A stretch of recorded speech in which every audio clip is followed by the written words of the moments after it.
Al-haditsul ashir, hadis yang ke-10, ta'rifus shaum, apa definisi puasa. Kenapa definisi kok diakhirkan? Biasanya dalam kitab-kitab fikih kan disebut definisi dulu, baru kemudian masalah-masalah yang lain. Ketahuilah bahwa orang-orang Arab zaman dahulu, mereka punya kebiasaan membahas suatu masalah, itu dibahas fadilah dulu. Baru kemudian definisi belakang. Kenapa? Karena kalau orang sudah mengetahui fadilah, dia akan semangat untuk mengetahui berikutnya. Akhirnya dia semangat, apa sih definisi puasa, mengetahui. Tetapi kalau langsung diberikan definisi puasa sementara dia belum semangat, mungkin dia belum perhatian. Nah, setelah kita mengetahui fadilah puasa dari hadis yang pertama sampai hadis yang ke-9 ini, kita sekarang baru mulai definisi puasa. An Abi Hurairah ghafarallahu lahu wa li ummi anin Nabi sallallahu alaihi wasallam qala yaqulu Allah azza wa jalla, Allah azza wa jalla mengatakan. Nah, ini berarti hadis yang merupakan kalam Allah disampaikan oleh Nabi dengan sabda beliau. Hadis seperti ini mempunyai 4 nama. Disebut hadis qudsi, dan ini nama yang paling terkenal. Kemudian hadis rabbani, karena munculnya dari Rabb, dari Allah Subhanahu wa taala. Disebut juga hadis ilahi, karena munculnya dari ilahin nas, ilahnya manusia, Tuhannya manusia.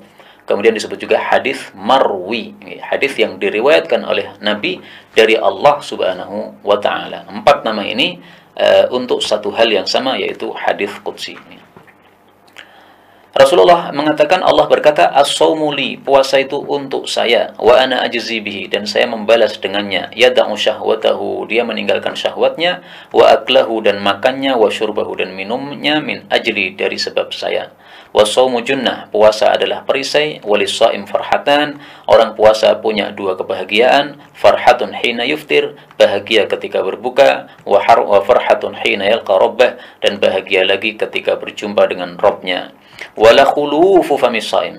Jadi khuluf pakai dhammah ya, sebagian orang membaca khuluf salah ya. Khuluf dhammah, dan sungguh berubahnya bau famis shaim, mulutnya orang yang puasa. Atyabu indallah, lebih wangi di hadapan Allah, mirrihil miski, daripada bau minyak wangi misik yang merupakan minyak wangi yang paling wangi. Hadis muttafaqun alaih. Hadis ini bicara tentang definisi puasa dan fadilahnya. Adapun fadilahnya, as-shaumuli, puasa milik Allah. Maksudnya, bahwasanya puasa itu dilakukan oleh seorang hamba semata-mata untuk Allah Subhanahu wa taala. Dia tidak mendapatkan bagian apapun selain dari Allah Subhanahu wa taala. Maksudnya gini ya. Kalau ada orang yang sholat, nah sholatnya itu tampak, bisa dilihat oleh orang, sehingga dia terpuji oleh manusia, dia ahli sholat, kelihatan dia sering sholat.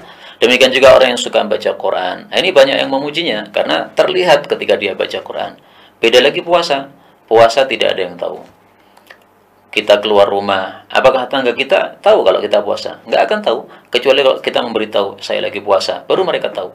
Nah, maka karena puasa ini hamba tidak mendapatkan bagian apapun dari selain Allah Subhanahu wa taala, maka di sini pahalanya menjadi dibesarkan oleh Allah Subhanahu wa taala.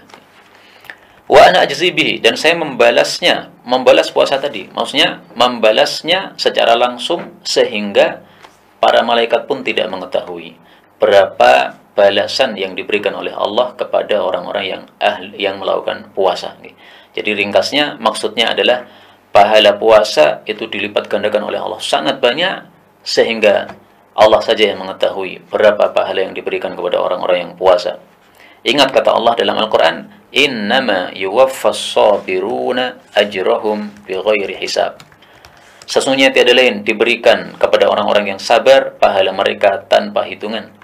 Puasa termasuk kesabaran karena kita menahan diri dari makan dan minum. Kemudian definisi puasa adalah meninggalkan syahwat, makan dan minum. Ini yang wajib ya. Makan, minum, syahwat. Syahwat ini adalah hubungan suami istri. Termasuk juga mani. Dari hadis ini para ulama jumhur mengambil kesimpulan bahwasanya seseorang kalau mengeluarkan maninya dengan sengaja, maka puasanya menjadi batal. Karena dia berarti belum yada'u syahwatahu, belum meninggalkan maninya. Dalam hadis disebutkan bahwa mani itu disebut dengan nama syahwat. Nah, sehingga kalau dia mengeluarkan syahwatnya, mengeluarkan maninya dengan sengaja, maka berarti dia belum meninggalkan syahwatnya atau belum meninggalkan maninya, sehingga puasanya jadi batal. Ini menurut mayoritas para ulama. Sebagian kecil ulama berpendapat mengeluarkan mani tidak membatalkan puasa, tapi pendapat yang lebih kuat insya Allah pendapat mayoritas bahwa itu membatalkan puasa berdasarkan hadis ini.